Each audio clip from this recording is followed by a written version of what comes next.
இன்றைக்கு Chennai southern railway மூலமாக ஏன்னா பல்வேறு மக்களினுடைய கோரிக்கை பல இடங்களில் ரயில் ஆனது நின்று செல்ல வேண்டும் என்பது. ஆனால் நேற்றைக்கு கிட்டத்தட்ட தமிழ்நாட்டுக்குள்ளே 38 ரயில்வே ஸ்டேஷனில் ரயில்கள் நின்று செல்வதற்காக நம்முடைய மாண்புமிகு ரயில்வே துறை அமைச்சர் மரியாதைக்குரிய திரு அஸ்வின் வைஷ்ணவ்ஜி அவர்கள் உத்தரவு பிறப்பித்திருக்கிறார்கள். 18ஆம் தேதி நாளையிலிருந்து இது நடைமுறைக்கு வர இருக்கிறது. குறிப்பாக சென்னை சென்ட்ரலிருந்து பெங்களூருக்கு செல்கிற ரயில், ஆம்பூரில் 2 ரயில்கள், குடியாத்தம் வாணியம்பாடியில் ஒரு ரயில், அதே போல் வாலஜா ரோடு, இது மாதிரி தமிழ்நாடு முழுவதுமே கிட்டத்தட்ட 38 ரயில், அது நான் அப்புறமா உங்களுக்கு டீட்டெயில்ஸ் கொடுத்துட்றேன். 38 ரயில் நிலையங்களுக்கு மக்களினுடைய கோரிக்கை, அந்த கோரிக்கையை ஏற்று 38 ரயில் நிலையங்களில் சில ரயில்கள் நின்று செல்கிற அளவுக்கு அந்த உத்தரவானது நமக்கு வந்திருக்கிறது. 38 ரயில்னா கிட்டத்தட்ட பாண்டிச்சேரி ரயில் நிலையங்கள் 38 ரயில் நிலையங்களில் நின்று போகிறோம். வெவ்வேறு ரூட்டில் அந்த டீட்டெயில் நான் உங்களுக்கு கொடுக்குறேன். எல்லோரும் அப்புறமா எல்லோரும் கொடுத்துருங்க. எக்ஸ்பிரஸ்ஸு, லோக்கலு எல்லாமே கலந்து. ஏன்னா ஒவ்வொரு வாட்டியும் நான் பல ஊர்களுக்கு போகும்போது அந்தந்த ஊர் மக்கள் கோரிக்கை, அதனால் ரயில்வே மினிஸ்டர் அந்த கோரிக்கை எடுத்து சென்று இப்போ 38 ரயில்கள் வேறு ரயில் ஸ்டேஷனில் நின்று போகிறதுக்கான உத்தரவை நம்ம கொடுத்துருக்கிறார். உங்களுக்கு எல்லாம் தெரியும், இந்த நிதியாண்டில் மட்டுமே ரயில்வே நிதி கிட்டத்தட்ட 6626 கோடி தமிழ்நாட்டுக்கு ஒதுக்கப்பட்டிருக்கிறது. இது 2009லேருந்து 2014 யூபி அரசாங்கம், திமுக காங்கிரஸ் கூட்டணி அரசாங்கத்தில் ரயில்வேக்கு ஒதுக்கப்பட்ட நிதி, நான் சொல்கிறது அந்த 5 ஆண்டுகளுக்கு ஒதுக்கப்பட்ட நிதி வெறும் 879 கோடி ரூபா, தமிழ்நாட்டுக்கு 879 கோடி ரூபாய்.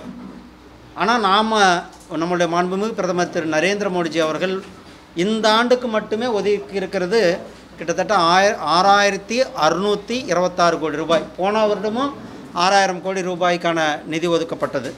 இது ரயில்வே நம்ம இன்றைக்கி பார்க்குறோம். ரயில்வேனுடைய தரம், ரயில் நிலையங்களினுடைய தரம், கிட்டத்தட்ட 77 ரயில் நிலையங்களில் அமிர்த் பாரத் திட்டத்தின் கீழே ரயில் நிலையங்களை மேம்படுத்திக்கிட்டு கொண்டு இருக்கிறோம். நம்ம சென்னை எக்மோர் ரயில் நிலையம் மட்டுமே 800 கோடி ரூபாய் செலவில் ஒரு பிரம்மாண்டமான சர்வதேச தரத்தில் ஒரு விமான நிலையத்திற்கு இணையான ரயில் நிலையமானது பணிகள் நடந்து கொண்டிருக்கிறது. அதே போல் கிட்டத்தட்ட 2587 கிலோமீட்டர் நீளத்திற்கு 33,467 கோடி ரூபாயில் ரயில் பாதைகள் அமைக்கும் பணி நம்மளுடைய தமிழ்நாட்டில் மட்டும், நான் சொல்கிறது இல்லாமல் நம்ம தமிழ்நாட்டுக்கு மட்டுமே இந்த பணியானது நடந்து கொண்டிருக்கிறது. 9 இரட்டை வழி பாதைக்கான வேலைகளும் அதில் சேர்ந்து நடந்து கொண்டிருக்கிறது.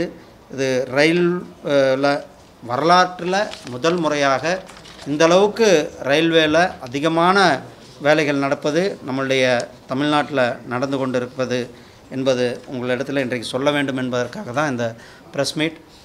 இன்றைக்கி வந்தே பாரத் ரயில்கள் பார்க்குறோம். சென்னையிலிருந்து பெங்களூர், சென்னையிலிருந்து கோயம்புத்தூர், சென்னையிலிருந்து நாகர்கோவில், சென்னையிலிருந்து திருநெல்வேலி, அதே போல் சென்னையிலிருந்து திருப்பதி வழியாக விஜயவாடா, அதே மாதிரி பெங்களூர்லேருந்து மதுரைக்கு, இப்படி வந்தே பாரத் ரயில்கள் இன்றைக்கு அதிகமான இந்திய தொழில்நுட்பத்தில் தயாரிக்கப்பட்டது. இது என்னென்னா, இதனுடைய சிறப்பு இந்தியா தொழில்நுட்பத்தில் தயாரிக்கப்பட்டு, நம்ம இன்னும் குறிப்பாக சொல்லணும்னா நம்ம சென்னை ஐசிஎஃப்பில் தயாரிக்கப்படுகின்ற ரயில் பெட்டிகள் இன்றைக்கி இந்தியா முழுவதும் இந்த ரயில் பெட்டிகள் சப்ளை செய்யப்படுகிறது.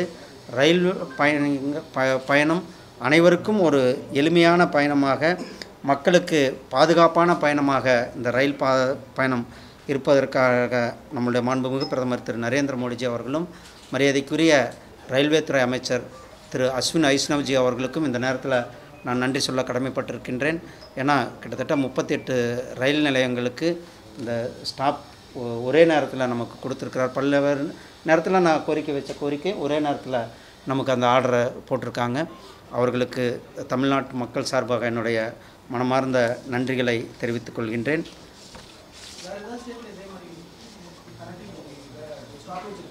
இல்லை, இது வந்து நான் இப்போ சொன்னது நான் வைத்த கோரிக்கைகள், அவர்களிடத்தில் பல்வேறு நேரங்களில் வச்ச கோரிக்கைகள். அது ஒரே நேரத்தில் கிட்டத்தட்ட ஒரு 12-13 மாவட்டங்கள் இதில் பயன்படும். குறிப்பாக ஆம்பூர், சேலம்,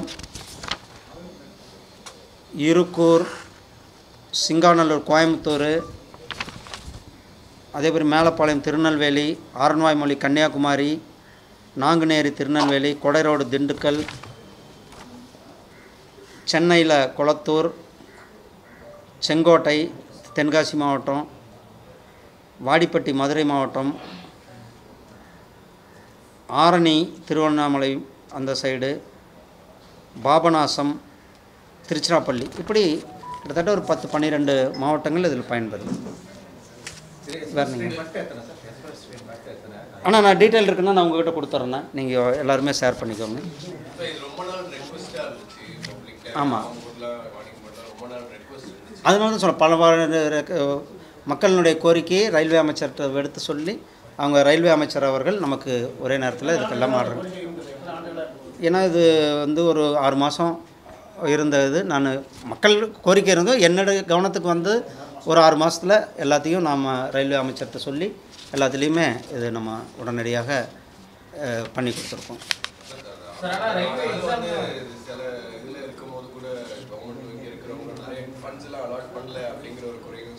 இங்கே பாருங்கள், நான் எவ்வளோ நிதி நான் அதுதான் சொன்னேன். அதுக்காக தான் நான் எடுத்த உடனே சொன்னேன் 2019 2009 2014 5 வருஷத்துக்கு வெறும் 879 கோடி ரூபாய் நிதி மட்டும்தான் யூபி அரசாங்கம்னா காங்கிரஸும் திராவிட முன்னேற்ற கழகமும் ஆட்சியில் இருந்தப்போ தமிழ்நாட்டினுடைய ரயில்வேக்கு 5 ஆண்டுகளுக்கு ஒதுக்கப்பட்ட நிதி.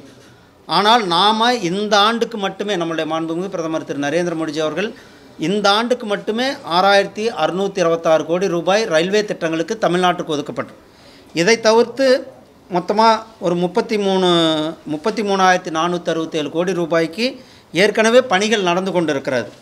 அது இல்லாமல் 2948 கோடி ரூபாய்க்கு ரயில் நிலையங்கள், இதிலே ரயில் நிலையங்களினுடைய மேம்பாட்டிற்காக, அதாவது பார்க்குறீங்க சென்னை எக்மோர் ரயில் நிலையத்தை நம்ம பார்க்க போகிறோம், ஒரு 3 மாதத்தில் பார்க்க போகிறோம். கிட்டத்தட்ட 800 கோடி ரூபாய் செலவில் வேலை நடந்து கொண்டிருக்குது. மதுரை விமான ரயில் நிலையம் சீரமைக்கப்பட்டிருக்கிறது. அதே போல் ராமேஸ்வரம் ரயில் நிலையம், கன்னியாகுமரி ரயில் நிலையம், சேலம் ரயில் நிலையம், காட்பாடி ரயில் நிலையம், இது எல்லாமே இந்த அமிர்த் பாரத் திட்டத்தின் கீழே பெரிய அளவில், நான் சொன்னது 100 கோடி 200 கோடி ரூபாய்க்கு மேலே நிதியில் இந்த ரயில் நிலையங்கள். அதே போல் நீங்கள் பார்க்குறீங்க சென்னை விமான நிலைய விரிவாக்கத்திற்கு ஒப்புதல் கொடுக்கப்பட்டிருக்கிறது. அதே போல் சென்னை பசுமை விமான நிலையத்திற்கு கோயம்புத்தூர் விமான நிலையம் 600 ஏக்கர் லேண்டை இப்போ தான் கொடுத்துருக்கிறார்கள். அதற்கான பணிகளும் தொடங்க இருக்கிறது. திருச்சிராப்பள்ளி விமான நிலையம், தூத்துக்குடி விமான நிலையம், மதுரை விமான நிலையம் விரிவாக்கம், இதெல்லாமே நம்மளுடைய மாண்புமிகு பிரதமர் திரு நரேந்திர மோடிஜி அவர்கள் உடனடியாக அப்ரூவல் கொடுத்து இந்த பணிகள் நடந்து கொண்டிருக்கிறது. சென்னையை பொறுத்தளவுக்கு கூட நீங்கள் சென்னை மெட்ரோக்கான இருக்கட்டும், அதே மாதிரி மதுரவாயில் டு சென்னை போர்ட்டு போக இந்த இரட்டை பாதை, அதற்கான ஒப்புதல் கொடுத்து பணிகளும் நடந்து கொண்டிருக்கிறது. சென்னை தமிழ்நாட்டை பொறுத்தளவுக்கு மாண்புமிகு பிரதமர் திரு நரேந்திர மோடிஜி அவர்களுடைய வந்த பிறகு இந்த 2014 இந்த 11 ஆண்டுகளில் கிட்டத்தட்ட 10 லட்சம் கோடி ரூபாய் இன்ஃப்ராஸ்ட்ரக்சருக்காக 10 லட்சம் கோடி ரூபாய் தமிழ்நாட்டினுடைய வளர்ச்சிக்காக நம்மளுடைய பல்வேறு திட்டங்களுக்கு, அது இன்ஃப்ராஸ்ட்ரக்சர், தேசிய ஹைவேக்கள், விமான நிலையங்கள், போர்ட்டு, லாஜிஸ்டிக் மேம்பாடு, அதே போல் சமூக திட்டங்கள், ஜல் ஜீவன் மிஷன், இது எல்லாம் இப்படி சேர்த்துனா 10 லட்சம் கோடி ரூபாய்க்கான திட்டங்கள் தமிழ்நாட்டிற்கு நம்மளுடைய மாண்புமிகு பிரதமர் அவர்கள் கொடுத்திருக்கிறார். பணி முடிந்து செல்லக்கூடிய பெண்களோட பாதுகாப்பு வந்து கேள்விக்குறியா இருக்குது. சிசிடிவிலாம் முறையாக இயங்கலை அப்படின்னு சொல்றாங்க ரயில் நிலையத்தில். மேலும் இந்த புறநகர் மின்சார ரயிலில் வந்து திருநங்கைகளோட அட்டகாசம் அதிகமாக இருக்குது, ரவுடிஸ் அதிகமாக இருக்குது. பயணிகள் வந்து அச்சுறுத்தும் வகையில் வந்து அவங்கள்ட்ட வந்து யாசனை இருக்கிறாங்க அப்படின்னாங்க. அதை எந்த அளவுக்கு கவனத்துக்கு எடுத்துக்கொள்ளும்? இது நீங்கள் சொல்லியிருக்கிறீங்க, இது வந்து ரயில்வே காவல்துறையினருடைய வேலை, சட்டம் ஒழுங்கு அவர்கள் பார்க்க வேண்டியது. நிச்சயமாக நம்ம அதை அவங்கள்ட்ட கவனத்துக்கு எடுத்து அதையும், ஏன்னா ரயில் பயணிகளுடைய பாதுகாப்பை நாம் அவசியம் அவர்களுக்கான பாதுகாப்பை உறுதி செய்யப்படும். சார், தென்னக ரயில்வே இளநிலை பொறியாளர் பதவி உயர்வு தேர்வில் மாநில மொழி உள்ளிட்ட 3 மொழிகளில் கேள்வித்தாள் தரப்படலை. தமிழில் கேள்வித்தாள் இல்லைன்னு சு வெங்கடேசன் நேற்று அஸ்வினி வைஷ்ணவுக்கு லெட்டர் எழுதியிருக்காரு. தமிழ் தொடர்ச்சியாக புறக்கணிக்கப்படுகிறது ரயில்வே துறை. ஆனால் ஒரு தவறான ஒரு தகவல்கள், அதாவது நம்மளுடைய மாண்புமிகு பிரதமர் அவர்கள் வந்த பிறகு தான் ரயில்வே துறை மட்டுமல்ல, உள்துறையின் கீழே இருக்கின்ற பேராமிலிட்ரி சிஆர்பிஎஃப், சிஐஎஸ்எஃப் போன்ற துறைகளில் கூட அந்த தமிழ் மொழியான நம்மளுடைய தமிழ் மொழியானது இன்க்ளூட் செய்யப்பட்டிருக்கிறது. யூபிஎஸ்சியில் தமிழ் மொழியானது இன்க்ளூட் செய்யப்பட்டிருக்கிறது. இப்படி தமிழ் மொழிக்கு அதிகமான முக்கியத்துவம் கொடுக்கப்பட்டிருக்கிறது. நம்மளுடைய ஆட்சியில் தான் நம்ம கொடுத்துருக்கிறோம். ரயில்வேல ஏற்கனவே நடைமுறையில் இருக்கிறது தான் நம்ம தமிழ் மொழி நடைமுறைப்படுத்தி கொண்டு இருக்கணும். மாண்புமிகு மரியாதைக்குரிய உள்துறை அமைச்சர் மரியாதைக்குரிய திரு அமித்ஷாஜி அவர்கள் வருகிற 22ஆம் தேதி அன்றைக்கு 5 பாராளுமன்ற தொகுதிகளினுடைய பூத் கமிட்டி மாநாடு திருநெல்வேலியில் எங்களுடைய மாண்புமிகு மாநில தலைவர் மரியாதைக்குரிய திரு நயினார் நாகேந்திரன் அவர்களுடைய தலைமையில் திருநெல்வேலியில் நடைபெற இருக்கிறது. இதில் கன்னியாகுமரி, தூத்துக்குடி, திருநெல்வேலி, தென்காசி, விருதுநகர் பாராளுமன்றத்தை சார்ந்த எங்களுடைய பூத் கமிட்டி உறுப்பினர்களினுடைய பெரிய அளவிலான மாநாடு, முதல் மாநாடு. அது அடுத்து இன்னும் நம்ம தமிழ்நாடு முழுவதும் நடைபெற இருக்கிறது. இது முதல் மாநாடு. மாண்புமிகு மரியாதைக்குரிய திரு உள்துறை அமைச்சர் திரு அமித்ஷாஜி அவர்கள் கலந்து கொண்டுகிறார். அவங்களுக்கு அஃபீஷியலாக தயாராகும் போது சொல்லுவாங்கன்னு. தேர்தல் நெருங்குவதால இடி ரெய்டை வந்து தமிழக அமைச்சர்கள் மீது ஏவி விடுறாங்கன்னு சொல்லி கனிமொழி எப்படி குற்றச்சாட்டு வைக்கிறாங்க. ஈடிக்கும் மோடிக்கும் நாங்கள் பயப்பட மாட்டோம் சொல்லி ஆர்எஸ் பாரதி ஒரு விமர்சனத்தை முன் வைக்கிறாங்க. நான் இடி பொறுத்தளவுக்கு நான் பல்வேறு நேரங்களில், நீங்களே இது சுமரமாக கேள்வி கேட்டிருக்கீங்க, பல்வேறு நேரங்களில் நான் சொல்லியிருக்கேன். அது ஒரு சுதந்திரமான இண்டிபெண்டன்ட் அமைப்பு. அவர்களுக்கு கிடைக்கிற இன்புட், அவர்கள் கிடைக்கிற அந்த தகவல்களின் அடிப்படையில் ரெய்டுகள் நடத்தப்படுகிறது. அதனுடைய அவர்கள் ஒரு தனிப்பட்ட சுதந்திரமான அமைப்பு. அவர்கள் அவர்களுக்கான பணியை செய்து கொண்டிருக்கிறார்கள்.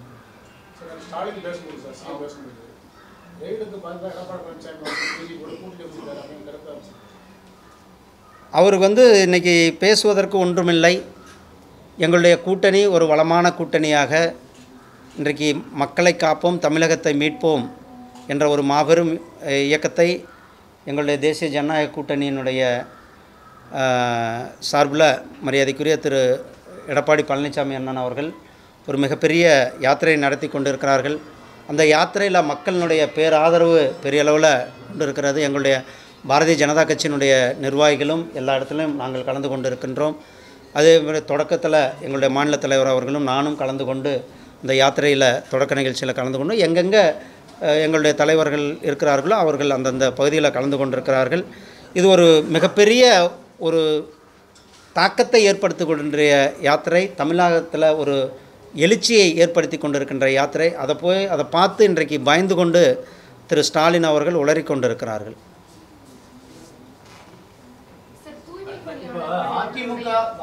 இது நான் வரேன்.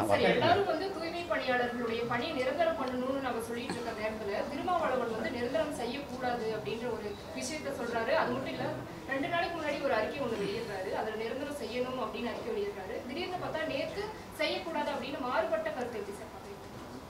அவர் ஒரு நிலையாக இல்லை என்பதை இதை காட்டுகிறது. தூய்மை பணியாளர்களை பொறுத்தளவுக்கு அவர்கள் பணி நிரந்தரம் என்பது கொடுக்கப்பட வேண்டும். அதே நேரத்தில் அவர்களுக்கு தூய்மை பணியாளரை தூய்மை பணியாளர்களாக மட்டுமே வைத்திருக்காமல் அவர்களுடைய கல்வி அல்லது அவர்களுடைய தகுதிக்கேற்ப அதுலேயே வேறு பணிகள், எப்படி மற்ற ஒரு ஆஃபீஸில் ஒரு பியூனாக ஜாயின் பண்ணுவார், ஆனால் அவர் பார்த்தா ஒரு செக்ஷன் ஆஃபீஸராக ஒரு 10 வருஷத்தில் ஒரு செக்ஷன் ஆஃபீஸராக இருப்பார். ஆனால் இங்கே தூய்மை பணியாளராக என்ட்ரி ஆனால் ஒரு தூய்மை பணியாளர், ஈவன் படிச்சிருந்தாலும் கூட அவர் தூய்மை பணியாளராகவே இருக்கிறார். ஒரு படித்த தகுதியுள்ளவர்கள் இருக்கும் பொழுது அவர்களுக்கு தூய்மை பணியாளருக்கு அடுத்து ஆஃபீஸில் ஒரு ஓஏவை போட்டிருக்கலாம், அல்லது டிரைவராக இருந்தால் டிரைவருக்கான பணியை கொடுக்கலாம், அல்லது அதுக்கான அவர் ஒரு டிகிரி படிச்சிருந்தால் அவரை ஒரு ஆஃபீஸ் அசிஸ்டண்ட்டாக ஆக்கலாம். அது தொடர்ந்து அவர்களுக்கான ப்ரொமோஷன் என்னவோ அந்த ப்ரொமோஷன்களை கொடுக்கப்பட வேண்டும் என்பது தான் என்னுடைய இது. தூய்மை பணியாளர்களை தூய்மை பணியாளர்களாக மட்டுமே வைத்திருக்கக்கூடாது. அவர்களுடைய தகுதிக்கேற்ப அவர்களுக்கு பணி உயர்வை பதவி உயர்வை அவர்களுக்கு கொடுக்கப்பட வேண்டும். அவர் சொல்றாரு அரசு ஊழியர்கள் ஆக்கக்கூடாது, பணி நிரந்தரமே செய்யக்கூடாது அப்படின்ற ஒரு விஷயத்தை அதுதான் அவர் என்ன ஆங்கிளில் சொல்லியிருக்காருன்னு தெரில. என்னுடைய பொறுத்தளவுக்கு தூய்மை பணியாளர்கள் அவர்கள் பணி நிரந்தரம் என்பது அவர்களுடைய என்ன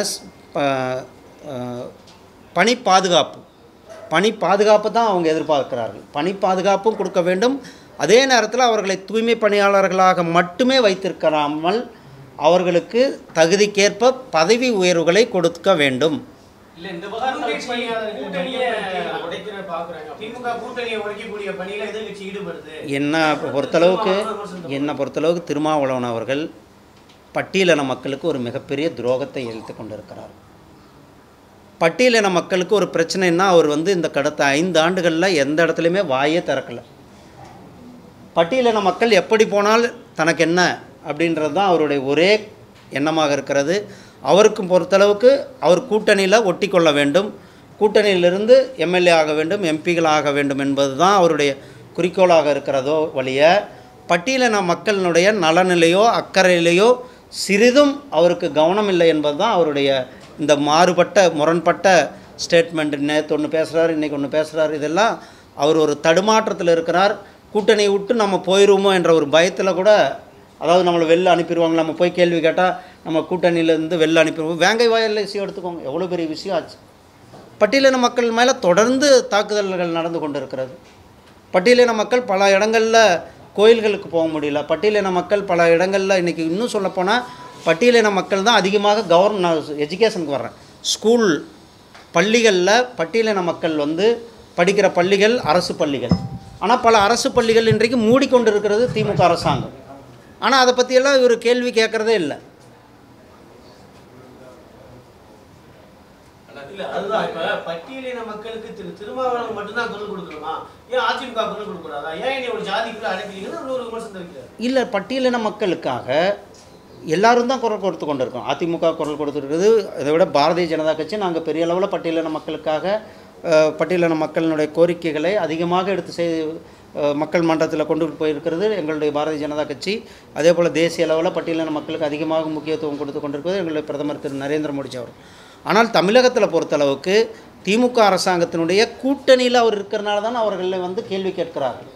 கூட்டணியில் இருக்கிறப்ப நீ போய் உன் கூட்டணி எஜமானர்கிட்ட சொல்லு, பட்டியலின மக்களுக்கு இவ்வளோ பிரச்சனை நடந்து கொண்டு இருக்கிறது, அது ஏன் தட்டி கேட்க மாட்டேங்கிறார்கள் என்பது தான் இங்கே கேள்வி. அவர் மட்டும்தான் கேட்கணுன்றது இதில் விஷயம் அல்ல. இதில் விஷயம் அவர் கூட்டணியில் இருக்கிறீங்க. உங்கள் கூட்டணியில் இருக்கும் பொழுதே நீங்கள் பட்டியலின மக்களுக்கு துரோகம் இழைக்கும் பொழுது அதை நீங்கள் ஏன் கேள்வி கேட்கவில்லை என்பதுதான் கேள்வி. இதில் அதிமுக பாஜக கூட்டணி விமர்சனம் செய்து ஏற்கனவே அன்வர் ராஜா போயிட்டாரு, கார்த்திக் தொண்டமான் போயிட்டாரு. இப்போ அவர் பிரதான ஒரு ஆர்எஸ்எஸோட முக்கியமான பொறுப்பில் இருந்த இவர் மைத்ரேயனும் திமுக நோக்கி பயணிட்டாரு. மேலும் முன்னாள் அமைச்சர்களை இழுக்கிறதுக்கு திமுக ரெடியா இருக்குன்னு சொல்றாங்க. இது உங்க கூட்டணிக்கு ஒரு பெரிய ஒரு பாதிப்பு ஏற்படுத்தா? எந்த வித பாதிப்பும் கிடையாது. எங்கள் கூட்டணி ரொம்ப ஸ்ட்ராங்கான கூட்டணி. 2026 மிக பெரும்பான்மையோடு ஆட்சி அமைக்கப் போகின்ற எங்களுடைய கூட்டணி ஆட்சி அமைக்கப் போகிறது. திமுகவுடைய கூட்டணி படுதோல்வி அடைய போகிறது. தேர்தல் நேரங்களில் உங்களுக்கு எல்லாருக்கும் தெரியும், இந்த கட்சியிலேருந்து அங்கே போகிறது, இங்கே போகிறது, சீட்டு கொடுக்கல, ஒரு முக்கியத்துவம் கொடுக்கல, அல்லது எனக்கு சரியான பிரதிநிதித்துவம் கொடுக்கல, என்னை உட்கார வைக்கல, என்னை கூப்பிடல அப்படின்ற ஏதாவது ஒரு காரணத்தங்களில் சொல்லி, ஏன்னா இது அவங்க கட்சி விஷயம், அதில் நான் கருத்து சொல்கிறது நல்லா இருக்காது. ஆனால் ஒரு பொதுவான இது, நீங்கள் தேர்தல் நேரத்தில் திமுகவிலிருந்து எவ்வளோ பேர், நான் பாரதிய ஜனதா கட்சியினுடைய தலைவராக இருக்கும்பொழுது எவ்வளோ பேர் முக்கியமான ஆட்கள்லாம் கூட திமுகவிலிருந்து வெளில வந்தாங்க. இப்போயும் திமுகவிலேருந்து வெளில வர்றதுக்கு ரெடியாக தான் இருக்கிறாங்க. எங்கள்கிட்ட பேச்சுவார்த்தை நடந்து கொண்டு இருக்கிறது. திமுகவில் யாருன்னு அது எப்படி சொல்ல முடியும்? அது ஜாயின் பண்ணும்போது எங்கள் கட்சி ஆஃபீஸில் ஜாயின் பண்ணும், உங்களெல்லாம் வச்சுக்கிட்டு தான் ஜாயின் பண்ண வைப்போம். அதனால் தேர்தல் நேரங்கள் நீங்கள் கவனமாக எடுத்து பாருங்கள். தேர்தல் நேரங்களில் இங்கேருந்து அங்கே, அங்கேருந்து இங்கே, இங்கேருந்து இங்கே பல அது போயிட்டு கொண்டு.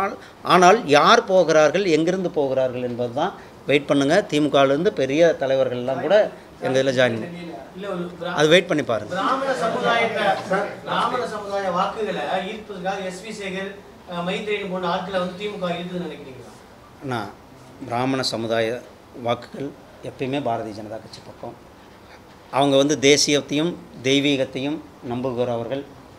அவர்கள் வந்து பிரதமர் மோடி மேலே ஒரு மிக பக்தி கொண்டவர்களாக இருக்கிறார்கள். அவர்கள் எந்த நேரத்திலும் கூட எந்த இடத்துலையும் கூட பாரதிய ஜனதா கட்சியை விட்டு போக மாட்டாங்க. தொடர்ந்து சிஎம் வந்து இப்போ கூட நேற்று கூட பேசும்போது கூட இடியும் மெயினாக எலெக்ஷன் கமிஷன் நீங்கள் தனியாக மத்திய அரசு வச்சு இந்த மாதிரி ஒரு பெரிய அநியாயத்தை பண்ணுறாங்க அப்படிங்கிற மாதிரி சொல்லியிருக்காரு. ஏங்க நீங்கள் தயவு செஞ்சு தெரிஞ்சுக்கோங்க, இரண்டுமே சுதந்திரமான அமைப்பு, ஒரு independent organisations. Independent organisations constitutional தேர்தல் ஆணையம் உங்களுக்கு தெரியும். தேர்தல் ஆணையம் வந்து அப்போது 2026 இவங்க ஜெயிக்கும் போது தேர்தல் ஆணையம் வந்து இப்போ இவங்களுக்கு சப்போர்ட் பண்ணுச்சுன்னு சொல்ல முடியுமா? அல்லது கர்நாடகாவில் காங்கிரஸ் ஜெயிக்கும் போது சப்போர்ட் பண்ணிச்சா? அல்லது தெலுங்கானாவில் இவங்க ஜெயிக்கும் போது சப்போர்ட் பண்ணிச்சா? இப்படி இல்லைங்க. அவங்க ஒரு இண்டிபெண்ட் அமைப்பு. இண்டிபெண்ட் அமைப்பு தேர்தலை கரெக்டாக நடத்தி கொண்டு இருக்கிறார்கள். இவங்க தோக்கும்போது தேர்தல் கமிஷன் மேலே பழி போடுறது, இல்லை இவங்க ஜெயிக்கும்போது கொண்டாடுறது, இது என்ன நியாயம்? ஒரு அமைப்பு இந்திய அரசியலமைப்பு டாக்டர் அண்ணல் அம்பேத்கர் அவர்கள் பார்த்து எழுதியிருக்கிறார். யார் யாருக்கு என்னென்ன அதிகாரங்கள் கொடுத்து யாரும் யாருக்கு மேலேயும் தலையிட இல்லாமல் இருக்கணும் அப்படின்றதுக்காக தான் மரியாதைக்குரிய டாக்டர் அம்பேத்கர் அவர்கள் இந்திய அரசியலமைப்பு சட்டத்தில் பார்த்து அந்த சரத்துக்களை வச்சு ஒவ்வொரு அமைப்புக்குமே இண்டிபெண்டன்சி கொடுத்து வச்சுருக்கிறார். அதனுடைய இதில் தான் தேர்தல் கமிஷன் இயங்கி கொண்டு இருக்கு. தேர்தல் கமிஷன் நேரத்தில் உங்களுக்கு தெரியும், தேர்தல் நேரத்தில் எல்லா கட்சிக்காரங்களையும் எந்த அளவுக்கு அவங்க வந்து நடத்துகிறாங்கள் என்பதை நாம் பார்த்து கொண்டு தான் இருக்கோம். அதனால் இவங்க வந்து ஜெயிக்கும்போது அதை கொண்டாடுவது அல்லது தோக்கும்போது தேர்தல் கமிஷன் மேலே பழி போடுவதையெல்லாம் நம்ம ஏற்றுக்கொள்ள முடியாது. இரட்டை வரி விதிப்பின் காரணமாக நேரடியாக தமிழகம் தான் பாதிக்கப்படுது. கிட்டத்தட்ட 20% வந்து எக்ஸ்போர்ட் ஆகுது வந்து. ஆனால் நான் இதை பொறுத்தளவுக்கு அவர் லெட்டர் எழுதியிருக்கிறாரு. நான் இன்றைக்கு இதில் பார்த்துருக்கேன். அது வந்து நம்மளுடைய வெளியுறவுத்துறை அமைச்சகம் அல்லது நம்மளுடைய பிரதமர் அலுவலகம் அவங்க அதெல்லாம் அவங்க பதில் கொடுத்தாங்க. நன்றி அண்ணா. ஆளுநர் மாளிகையினுடைய தேநீர் வந்து ஆளுங்கட்சி புறக்கணிச்சிருக்கிறாங்க. ஸோ அதுக்கு முன்னாடி வந்து ஆளுநர் வந்து கல்வித்துறை பற்றி கடுமையாக விமர்சனம் பண்ணியிருக்காங்க. இதே நிலையை குடியரசுத் தலைவர் எடுத்தால் என்ன ஆகும்? இதே மாதிரி என்ன? நீங்கள் தமிழ்நாட்டினுடைய நிலவரத்தை பார்க்க வேண்டியது. இன்றைக்கு இந்தியாவில் பல மாநிலங்கள் மிக வேகமாக முன்னேறி கொண்டிருக்கிறது. தமிழ்நாட்டில் நான் ஒரு கிராமத்திலேருந்து பட்டியலின கிராம அந்த காலனிலேருந்து வந்தோம். எங்களுடைய ஊர்லேயே பல ஸ்கூல்கள் இன்றைக்கு மூடும் சூழ்நிலையில் இருந்து கொண்டிருக்கிறது. பட்டியலின மாணவர்கள் படிக்கின்ற பள்ளிகளில் ஆரம்ப அடிப்படை வசதிகள் இருக்கிறதா என்பது நான் அரசு பள்ளிகளில் சொல்கிறேன். அரசு பள்ளிகளில் நான் எஸ்சி கமிஷன் வைஸ் சேர்மனாக இருக்கும்போது பல எஸ்சி/எஸ்டி ஹாஸ்டலுக்கு போயிருக்கிறேன். நான் இப்போ ஸ்டாலின் அவர்களையும் உதயநிதி ஸ்டாலின் அவர்களையும் போய் ஹாஸ்டலை பாருங்கன்னு சொல்லியிருக்கேன். சமூக நீதி ஹாஸ்டல்னு பேர் வச்சால் மட்டும் பத்தாது, போய் அந்த ஹாஸ்டல்களை பாருங்கள், அந்த ஹாஸ்டல்களுடைய நிலவரத்தை பாருங்கள். அங்கே எந்த வித அடிப்படை வசதியும் கிடையாது. நீங்கள் வேணால் வாங்க, நான் பல ஊருக்கு கூட்டு போகிறேன், நான் நேரடியாக பார்த்துருக்குறேன், எங்கிட்ட ஆதாரங்கள் இருக்கிறது. பல பள்ளிகளினுடைய அடிப்படை வசதிகள் பள்ளிகளில் கிடையாது, ஹாஸ்டல்களில் கிடையாது. அதை கவர்னர் வந்து அவருடைய உரையில் தமிழ்நாட்டில் நல்லா இருக்குங்கிறாரு. அதை தான் நான் சொல்கிறேன். அடிப்படை வசதிகள்னால் என்ன? வாத்தியார் இருக்கணும், படிக்க வைக்கணும், சொல்லி தரணும், அவர்களுக்கு புஸ்தகம் கொடுக்கணும், யூனிஃபார்ம் கொடுக்கணும், எல்லாமே பண்ணணும். இல்லை, அந்த வசதிகள் செய்து கொடுக்காததானே அவர் சொல்லியிருக்கிறார். அப்போது கல்வியினுடைய தரம் எந்தளவுக்கு பின்னோக்கி சென்று கொண்டு இருக்கிறது, அது அவர் வந்து உண்மையை சொல்லும்போது இவர்களுக்கு கசப்பாக தான் இருக்கிறார். நன்றி அண்ணா. ஆமாம் ஆமாம். தென் மாநிலத்திலிருந்து ஒரு குடியரசு துணைத் தலைவர் தேர்தல் எடுக்குன்னு சொல்லி எதிர்பார்க்குறீங்க. வழக்கமாக தென் மாநிலத்திலிருந்து தான் போவாங்க. அதுக்கான வாய்ப்பு ஏன்னா அதெல்லாம் வெயிட் பண்ணி பார்ப்போம்னா